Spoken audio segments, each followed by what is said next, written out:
Desexualizing the mind does not mean denying a natural force, but rather understanding its place and power within the human system.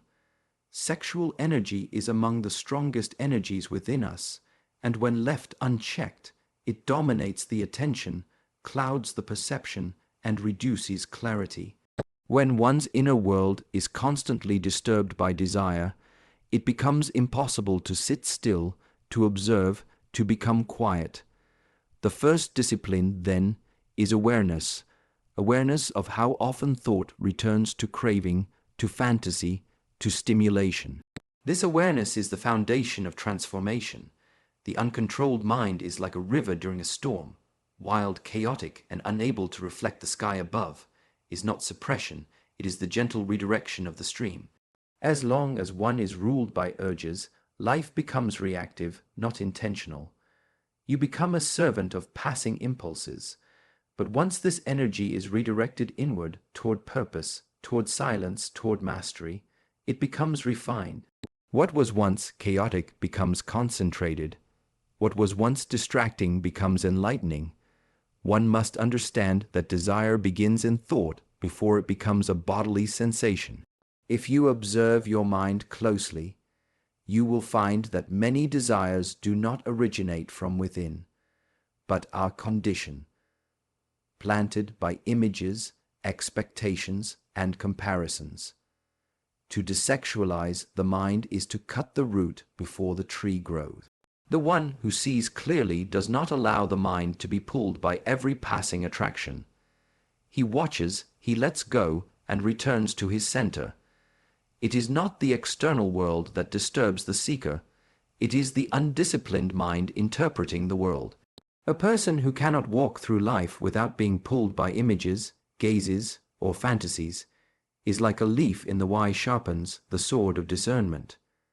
Through training, the senses return to their natural state, not seekers of pleasure, but servants of presence.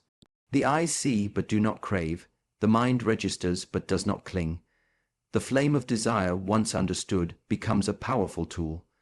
The very force that binds so many in restlessness can be harnessed to awaken higher capacities. Artists, warriors, meditators, many have known this secret. Sexual energy, when refined, becomes charisma, becomes discipline, becomes resilience. The one who masters this energy walks differently, speaks differently, and carries a presence that needs no explanation. He does not suppress the fire. He contains it, channels it, and becomes luminous. When the mind becomes quiet, the heart begins to speak. The constant noise of desire prevents this inner voice from being heard. One cannot serve two masters. Either one is ruled by craving or guided by clarity. It is not about moral superiority. It is about stillness. It is about finding peace in one's own being, without needing stimulation to feel alive. Once this peace is found, external desires lose their grip. Nature is full of rhythm, not constant stimulation. The mind that is always hungry will never taste the fullness of a single moment. Desexualizing the mind is a return to rhythm, to depth, to purity of attention. It allows one to sit with discomfort without reaching for distraction. In that stillness, one sees beyond surfaces, one sees energy, one sees truth, and from that place, new choices arise, not out of compulsion, but out of wisdom. Every practice begins with awareness. Watch the impulse before it becomes action. Sit with the craving before it becomes movement. Train your body to serve the mind, and train your mind to serve your essence. When the energies of desire are no longer leaking in all directions, they rise upward. And in that rising, life begins to change. Not slowly, but rapidly. Desire arises not from the object itself, but from the mind's projection upon it. It is a mental formation built by memory, imagination, and identification. When you desire something, it is not the thing that has power, it is the thought you have attached to it.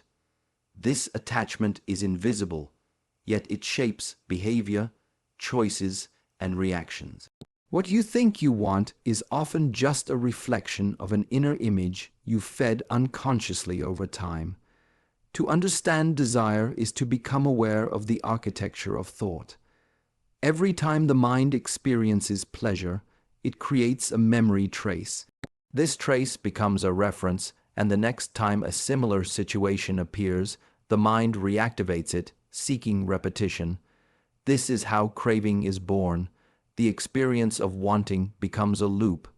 You think you are choosing freely, but it is only a reaction conditioned by previous impressions. Desire, then, is not freedom. It is a chain made from thoughts unexamined. Until you pause and look deeply, the chain continues to grow stronger. Desire is strengthened by fantasy. The mind begins to imagine not only what is desired, but how it will feel, how it will appear, how others will respond. It creates a story, and once that story is created, you begin to chase it, not the object itself, but the feeling you think it will give you. This illusion grows with time and repetition. Many suffer not because they lack what they desire, but because they have built expectations so vivid they no longer see reality as it is. If desire begins in the mind, then its transformation must also begin there. Watching the movement of thought is like watching the wind move through tall grass. It stirs subtly, often without sound. To become a witness of your own mind requires stillness and honesty. When a desire arises, pause and observe it. Ask where it comes from. Is it a reaction to loneliness, comparison, memory, or fear? Is it spontaneous or planted by an external suggestion? This inquiry alone breaks the unconscious spell. The difficulty lies in how subtle desire can be. It disguises itself as need, love, ambition, even spiritual longing. But when examined closely, many of these turn out to be the same energy taking different forms. The untrained mind accepts these disguises without question, acting upon them and justifying the action later. The trained mind sees through them. It does not reject desire, but it does not bow to it either. It simply watches without acting. When the mind believes desire is essential for happiness, it clings. It searches for fulfillment in the external, constantly reaching outward. But satisfaction through fulfillment is always short-lived. The nature of desire is that once one is fulfilled, another appears. The cycle continues endlessly. You begin to live in pursuit, not in presence. You begin to chase what cannot be caught, because what you seek is already inside but obscured by the layers of mental formations. To live without being ruled by desire is not to live without feeling or beauty. It is to see clearly the source of one's movements. It is to sit with the arising of want, without immediately moving toward it. In that space between stimulus and response lies the gate to mastery. The mind that sees the formation of desire as it arises can choose not to feed it, and what is not fed weakens. What weakens eventually dissolves. Thoughts, like seeds, grow when nurtured. Every time you give attention to a desire without awareness, you water it. It grows roots in the subconscious. But every time you observe without grasping, the roots shrink. Slowly, the garden of your mind becomes more spacious, more clear, more silent. In this silence, other qualities begin to grow: patience, clarity, compassion, strength. And from these qualities, a different kind of life begins to unfold. Freedom is often misunderstood as the ability to do whatever one wants, whenever one pleases. But this form of freedom is fragile, easily broken by impulse, laziness, and distraction. True freedom arises not from indulgence, but from structure. Discipline is the path that reveals the deeper layers of freedom, the kind that is not swayed by mood, not disturbed by external chaos, not dependent on favorable conditions. It is the kind of freedom that grows from within, rooted in self. Mastery. When you commit to discipline, you create a container for your energy. Just as water becomes powerful when guided through a narrow channel, your inner force becomes sharp and effective when focused. The disciplined person does not leak energy through hesitation or indulgence. Instead, every action is intentional, deliberate, and clear. The mind, trained through consistent practice, no longer scatters itself in every direction. This creates stability, and from stability, freedom begins to emerge. Discipline is not rigidity. It is alignment. When your actions reflect your values, your speech reflects your integrity, and your habits reflect your vision, you begin to live in harmony. This alignment removes inner conflict, and with it, a great weight is lifted. You no longer carry the burden of contradiction. In this state, decisions become simple. You are not torn between the easy path and the right path, because discipline has already chosen for you. Most people are not free because they are slaves to their preferences. If they feel tired, they rest. If they feel angry, they react. If they feel tempted, they pursue. This is not freedom. It is conditioning. Discipline breaks this chain. It teaches you to act from principle, not impulse. It gives you a center that remains unmoved, even as emotions rise and fall. The person who can command himself in difficulty is freer than the one who follows every desire in comfort. Freedom, through discipline, also reveals itself in stillness. A restless mind cannot meditate, cannot listen, cannot love fully. But a disciplined mind becomes silent at will.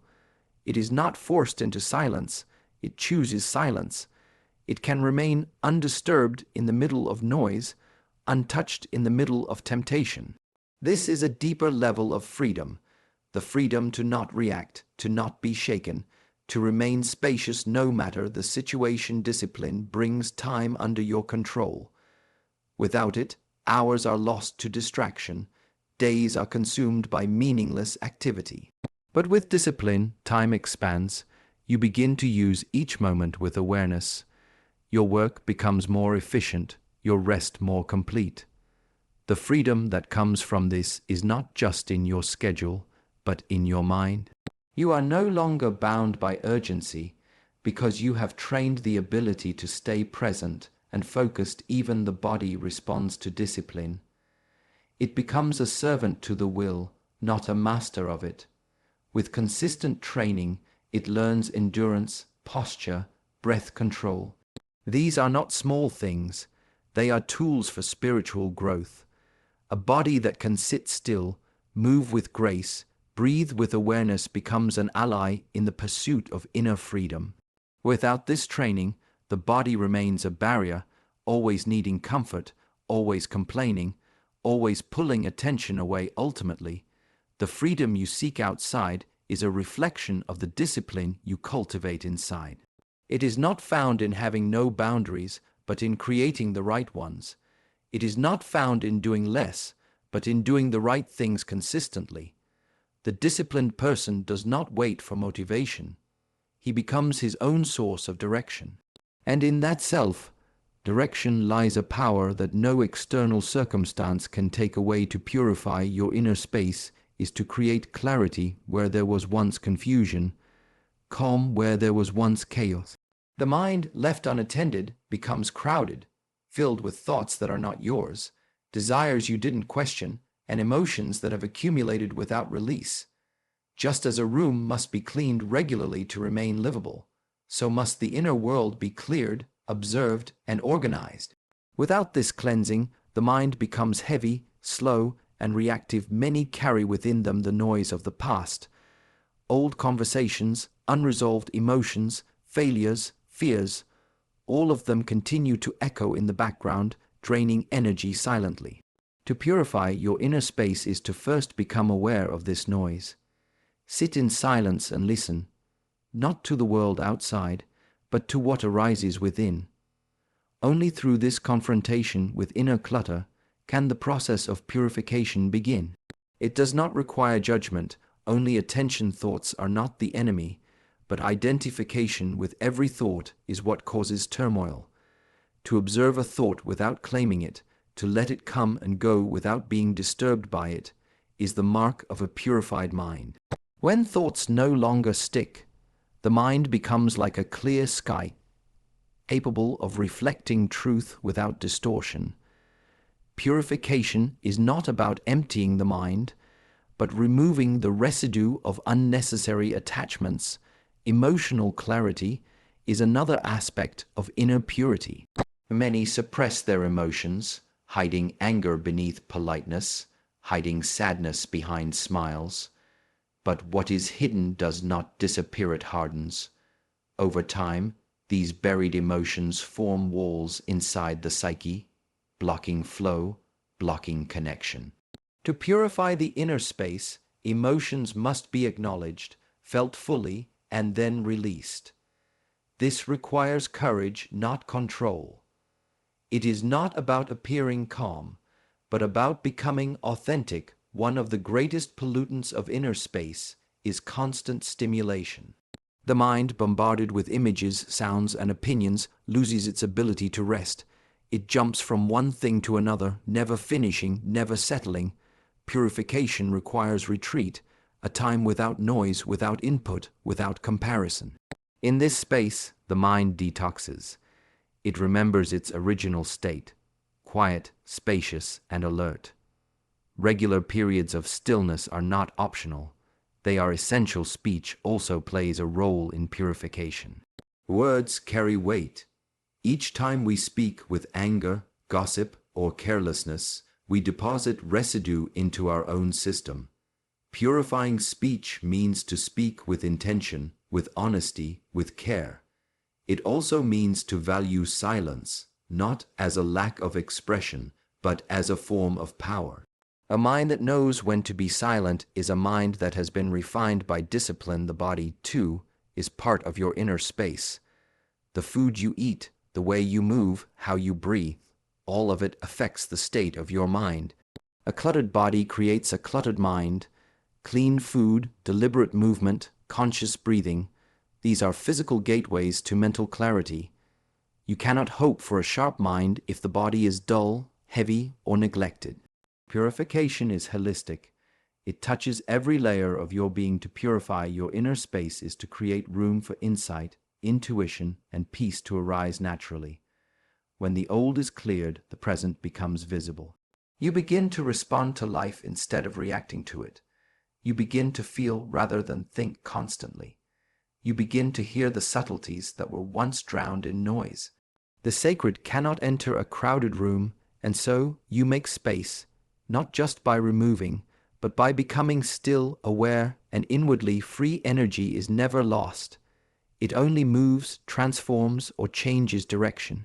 The flame within, often seen as desire, ambition, or restlessness, is not to be extinguished but redirected. Most people allow this flame to consume them, chasing pleasure, recognition, or stimulation. But in one who watches closely, this same fire becomes fuel for depth, focus, and mastery. The key is not suppression, but transmutation. The same energy that leads to destruction, when refined, becomes light. Desire in its raw form is wild and consuming. It seeks immediate expression. It pulls the attention outward and scatters the mind. But when this desire is observed and held, it begins to change texture. It becomes warmth rather than heat. It becomes movement rather than agitation.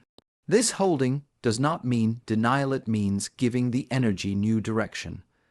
Rather than pouring it into craving, pour it into devotion, into training, into purpose. When the flame is uncontrolled, it burns through everything: relationships, time, energy.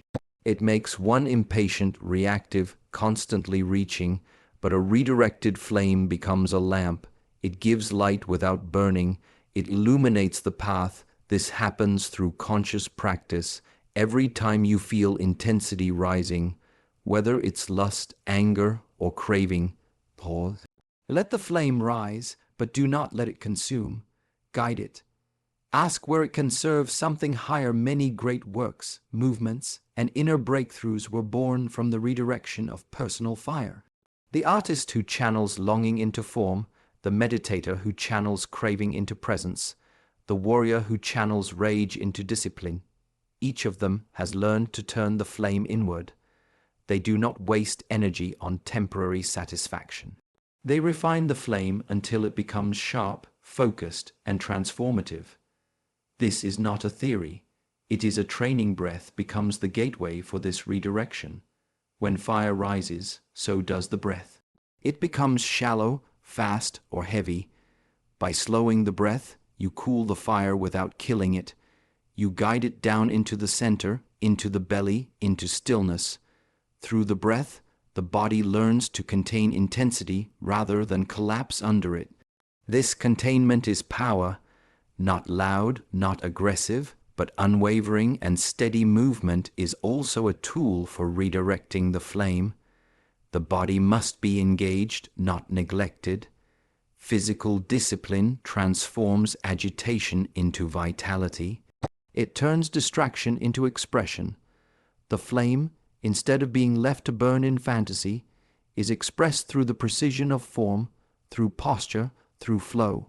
Martial arts, dance, even walking, when done with intention, become ways to allow fire to move without damage, without loss. The mind, too, must be trained to hold fire. It must learn not to follow every spark of thought.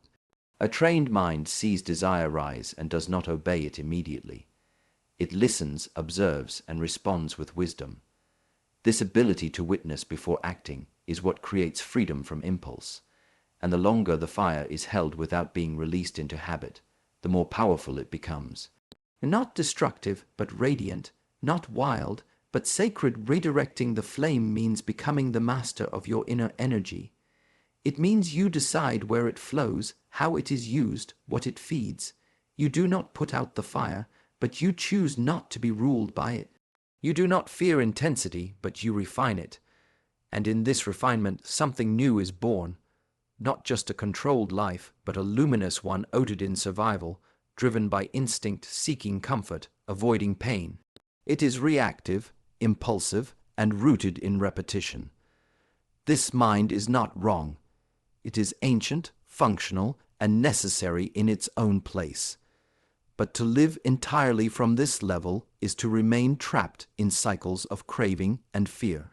To transcend the animal mind is not to reject it, but to rise above it through awareness, refinement, and discipline. The animal mind seeks food, mating, dominance, and safety.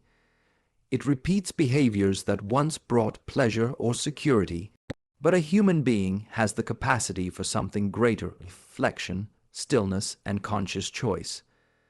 To transcend this lower mind is to recognize when it is speaking, and to choose not to follow it blindly. It is the difference between reacting and responding, between being driven and being directed. Impulse is the language of the animal mind. It says eat when hungry, lash out when angry, chase when aroused, withdraw when afraid.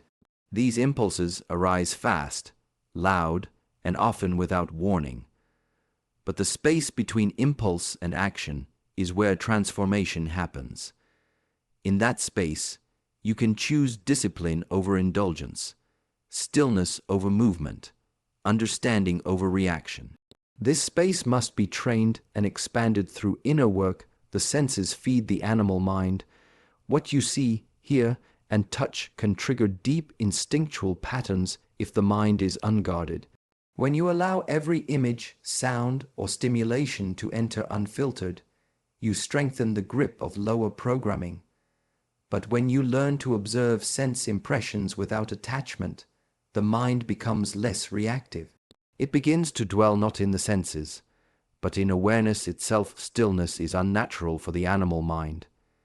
It equates stillness with danger, inaction with weakness. But for the awakened mind, stillness is strength.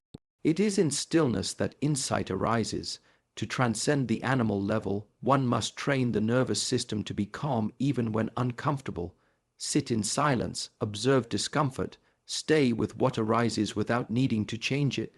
This is how the deeper self is awakened beneath the noise. The animal mind clings to identity. It says, "This is who I am, this is my tribe, this is my enemy." It divides and defends. But the higher mind sees beyond form. It recognizes the changing nature of thought, emotion, and even personality. It does not attach to every label or role. It knows that to cling to identity is to remain limited. Transcendence begins when you no longer believe every thought that appears. The path upward requires effort. To go against instinct is not comfortable. It demands conscious practice, repetition, and faith in what cannot yet be seen. The animal mind wants proof and reward, but the higher self moves by trust, by intention, by discipline. As the body is trained, the senses refined, and the mind stilled, a different intelligence awakens, one that does not speak in fear or desire, but in clarity and silence. Transcending the animal mind is not a single step, but a continuous unfolding. It is a commitment to live from the center rather than the edge, to act from stillness rather than noise, to choose presence over habit. This does not deny the body or instincts. It honors them but does not worship them. The energy that once fueled survival is reclaimed and directed toward awakening, toward inner freedom, toward conscious living.